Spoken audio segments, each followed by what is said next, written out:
ìròyìn ọ̀hún rèé lẹ́kùnrẹ́rẹ́ látẹnu Sodiq Bashir.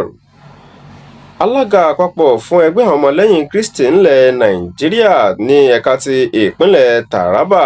yun Reverend Williams Awoshiri ló ti ké sí gbogbo adarí ìjọ ẹlẹ́sìn Kristi báyìí láti lo orí pẹpẹ wọn láti wàásù ìhìnrere òtítọ́ ìfẹ́ ìṣọ̀kan láti lò ó láti má sì ti kẹ̀yìn ìjọba sí aráàlú bẹ́ẹ̀ kí wọ́n kẹ̀yìn aráàlú sí ìjọba kan sì wàásù àwọn nǹkan tó tọ́ àti tó yẹ láàrin ìlú. Gẹ́gẹ́ bí Àwòṣèré lásìkò ìgbà tí ó ń ránṣẹ́ ìkíni kú ọdún tuntun rẹ̀ sí àwọn ọmọlẹ́yìn Kristi, òun náà ló ti ń sọ di mímọ̀ wípé orí pẹpẹ òun náà ló jẹ́ ibi mímọ́ tó sì jẹ́ pé ìwà mímọ́ òun náà ló nílò láti máa ṣe ìwàásù àwọn tó ṣe ní ṣe pẹ̀lú ìbámu pẹ̀lú ìlànà òfin Ọlọ́run àti ìgbáyégbádùn ọmọnìyàn. Gẹ́gẹ́ bí ó ti ṣe ṣe láfikún wípé inú ilé ìjọsìn òun náà ló jẹ́ pé ibi tí àwọn èèyàn máa ń darí sí láti lè súnmọ́ Ọlọ́run tó sì jẹ́ pé wọ́n nílò ìtọ́sọ́nà yàtọ̀ sí kó máa wàásù àwọn tí ó lè máa dárúgùdù sílẹ̀ láàrin ìlú àbí láàrin ẹlẹ́gbẹ́njẹgbẹ́ àbí ẹlẹ́sìnjẹsìn tó ń ti àbí ẹlẹ́yàmẹ̀yà. Gẹ́gẹ́ bí Àwòṣèré bó ṣe sọ di mímọ̀ wípé kí gbogbo àwọn ọmọlẹ́yìn Kristi kan para wọn pọ̀ di ọ̀kan kí wọ́n sì máa wà ní ìbámu pẹ̀lú ìlànà òfin Ọlọ́run. Báyò àwọn afurasí ajínigbé ni wọ́n ti jí tẹ̀gbọ́n-tàbúrò kan dókítà Abu Ibrahim Babatunde àti Abu Tahir ní Auchi nípínlẹ̀ Edo. Gẹ́gẹ́ bí ìròyìn ti ṣe filéde wípé ìṣẹ̀lẹ̀ òun náà ló ṣẹlẹ̀ ní ọjọ́ Ọjọ́bọ̀ ní òpópónà City Pride ní agbègbè Ìgbìrà nílùú Auchi níjọba ìbílẹ̀ ìwọ̀ oòrùn Ẹ̀sàkò. Gẹ́gẹ́ bí Babatunde lẹ́ni tí ó jẹ́ pé ó jẹ́ ìkan náà àwọn dókítà eléyìí tí ń gba ìmọ̀ kún ìmọ̀ ní ilé ẹ̀kọ́ ìmọ̀ ìkọ́ṣẹ́ ìṣègùn tí ń bẹ ní Auchi tó sì jẹ́ pé lásìkò tí ń padà lọlé tí ó sì ń padà lọlé àti àbúrò rẹ̀ Tahir ló sì jẹ́ pé ọgbà bí wọ́n ti bọ́lẹ̀ nínú ọkọ̀ nínú ọgbà ilé ibi tí wọ́n ń gbé nìkan bíi aago 7:30 ní alẹ́ ọjọ́ ọ̀hún bí wọ́n ti bọ́lẹ̀ nínú ọkọ̀ náà ni àwọn afurasí ajínigbé náà tí wọ́n yọ̀bọ̀n bọ̀ síta sí wọn níbi tí wọ́n ti farapamọ́ sí kí wọ́n tó dé òun náà ni wọ́n ti fẹ́ jí wọn gbé lọ. Gẹ́gẹ́ bí ìròyìn ṣe wá fi léde báyìí wípé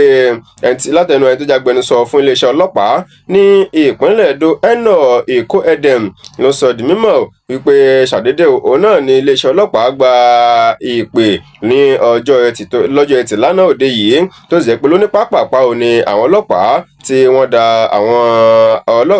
ọlọ́pàá síbẹ̀ àti àwọn ọlọ́pàá àti àwọn aṣọ́gbó ọba tó ń ti àwọn fìjìláńtì àti àwọn ọlọ́dẹ ìbílẹ̀ ògbọ́n ọmọ náà ni wọ́n ṣẹ́ papọ̀ báyìí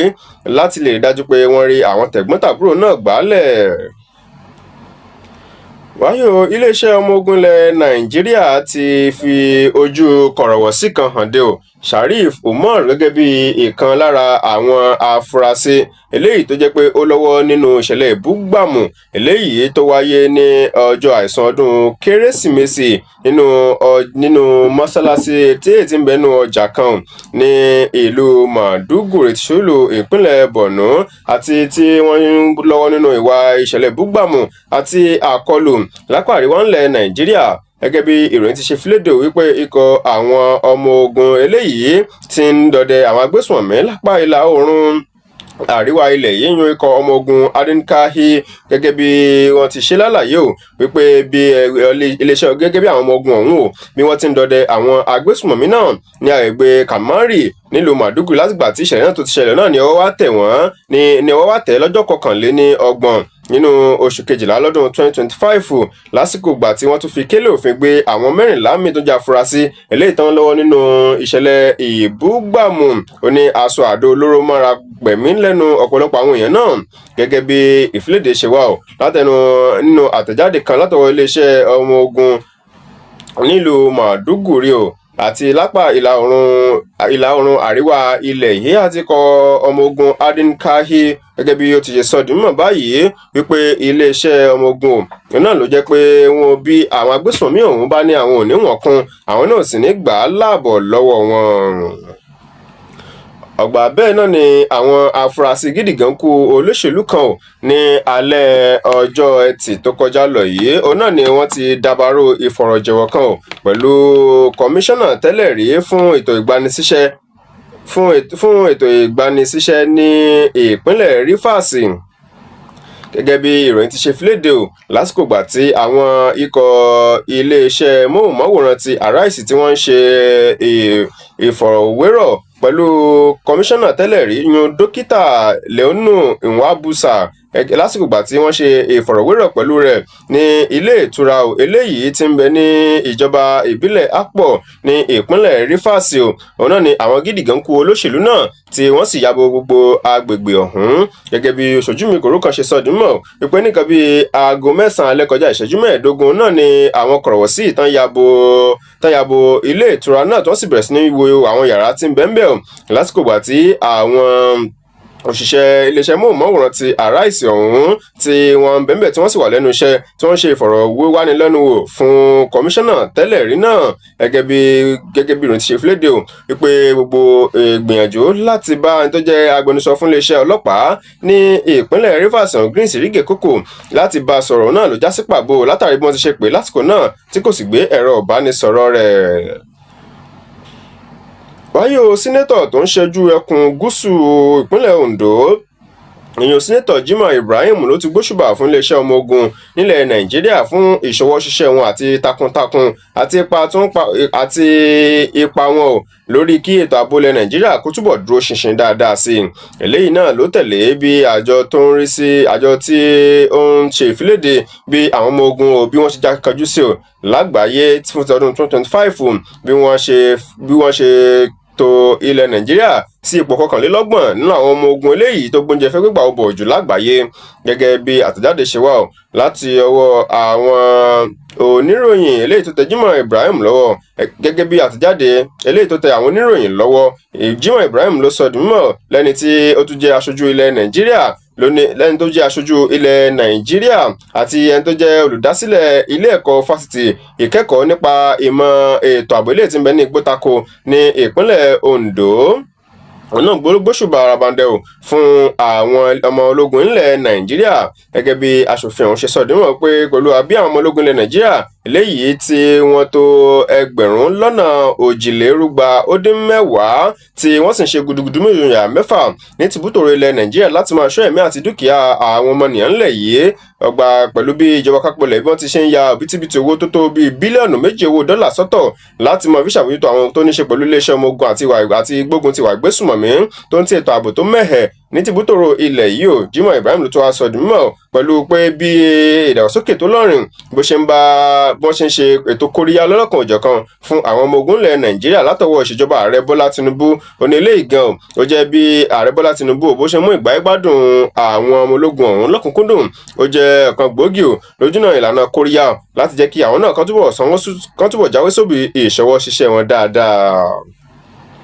Ìròyìn àṣálẹ́ lẹ́sìn ń gbọ́ láti kàn ní Sun City FM lábala kejì ìròyìn lẹ́ẹ̀ tí gbọ́ ìròyìn láti ilẹ̀ òkèèrè ìròyìn amúlùdùn àti ìròyìn eré ìdárayá ẹ má kúrò à ń padà bọ̀.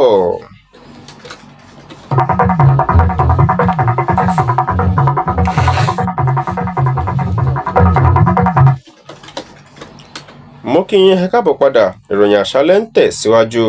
ìròyìn láti ilẹ̀ òkèèrè ààrẹ orílẹ̀-èdè Amẹ́ríkà sọ dímọ̀ báyìí ò wípé wọ́n ti fi páńpẹ́ ọba gbé olóòtú ìjọba ilẹ̀ Venezuela lórí tó ní ṣe pẹ̀lú ṣíṣe ẹ̀ka epo rọ̀bì ilẹ̀ ọ̀hún ṣèbáṣìbò yún ààrẹ Nicolas Maduro àti ìyàwó rẹ̀ Celia Flores gẹ́gẹ́ bí Trump bó ṣe sọ dímọ̀ wípé ààrẹ ọ̀hún ò náà ló jẹ́ pé wọ́n ti gbé lọ sí ìlú New York ní orílẹ̀-èdè Amẹ́ríkà báyìí níbi tí yóò ti fi ojú winá òfin. Ìròyìn amúlùdùn àwọn mọ̀lẹ́bí gbajúgbajà òṣèrébìnrin Olwell Adémọ́lá tó dolóògbé lọ́jọ́ 17 nínú oṣù kejìlá lọ́dún 2025 wọ́n ti ṣe ìfiléde bí ètò ìsìnkú rẹ̀ ó ṣe lọ báyìí látẹnu àgbà ọ̀jẹ̀ òṣèrékùnrin èyàn Múyìwá Adémọ́lá gẹ́gẹ́ bó ti ṣe ìfiléde wípé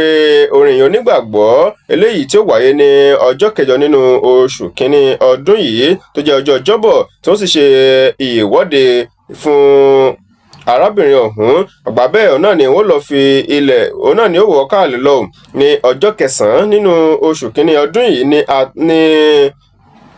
ní ìtẹ́ eléyìí tí ń bẹ ní Atan ní Yaba nípínlẹ̀ Èkó ẹ̀wẹ̀ Olwell Adémọ́lá náà ló dolóògbé lẹ́ni lódolóògbé lọ́jọ́ 27 nínú oṣù kejìlá lọ́dún 2025 lẹ́yìn ìgbà tí ó ní ìpèníjà nípa ti àìsàn ọkàn. Lákòótán ìròyìn aré ìdárayá.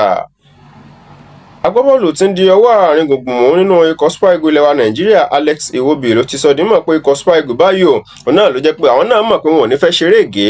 láti pàdánù sí ìpele kò mẹsẹ̀ ó yọ lásìkò bàtà bá ń kojú ikọ̀ Mozambique lórílẹ̀ ní ọjọ́ Ajé tí ń bọ̀ gẹ́gẹ́ bí ó ti nímúra sílẹ̀ fún ìpàdé wọn pẹ̀lú ikọ̀ ọ̀hún o. Iwobi ló sọ di mímọ̀ pé òun mọ̀ wípé ikọ̀ Super Eagles yóò kópa takuntakun o láti mọ̀jà padà wálé ní ìpele kò mẹsẹ̀ ó yọ eléyìí tí wọ́n ti mọ̀ kojú ikọ̀ Mozambique tó bá di ọjọ́ Ajé lọ́sẹ̀ tí ń bọ̀. Pẹ̀lú ìròyìn aré ìdárayá òní àmọ́ wa kọ̀ròyìn àṣálẹ́ tòní gúnlẹ̀ láti kàn ní Sunset FM tó bá ní ohunkóhun tó ń ṣẹlẹ̀ láyègbè yín tẹ́fẹ́ bùn wá gbọ́ ẹ lè pè wá tàbí fi àtẹ̀jíṣẹ́ sọwọ́ sórí ẹ̀rọ ìbánisọ̀rọ̀ 07056611019 tàbí 08118098314. Akínọlá Olúyì lólóòtú ìròyìn ọ̀hún lórúkọ àwọn tó ń jọ ṣiṣẹ́ pọ̀ kóròyìn náà jọ Sodiq Bashar ló mú wá sétí ìgbọ́ yín. Ẹ ṣeun bí ẹ ṣe ń gbọ́ wa ìsìnkú ìsinmi òpin ọ̀sẹ̀.